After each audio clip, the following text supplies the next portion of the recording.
When people talk to me about disruption in technology, I go straight to Singularity University, right? Because they looked at 10 profoundly changing technologies that are interacting and doubling in productivity every single year with Moore's Law, right?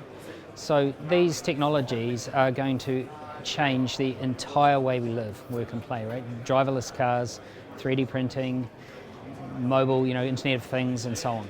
But the first thing I say to CIOs who are looking at enterprise-wide transformation projects is the first thing is you've got to have a deep sense of curiosity, because the solution is going to involve you taking responsibility for your own code and your own data architecture, because there just aren't vendors addressing this problem in a nice packaged way.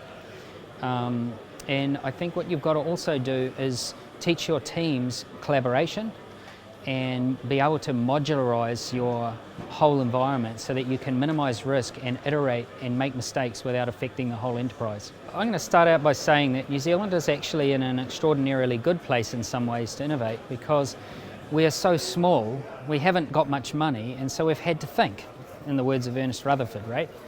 And so we are inventive. I'm involved through New Zealand Incorporated and interact with quite a few New Zealand companies, and I'm constantly surprised by the level of innovation that we show. Now, are we going to be global leaders at a global level in innovation like Silicon Valley? Absolutely not, but we don't need it, right? There's only 4 million people here. We've got base of agriculture, for example, where we can own really innovative activity, and you see that already in farm automation.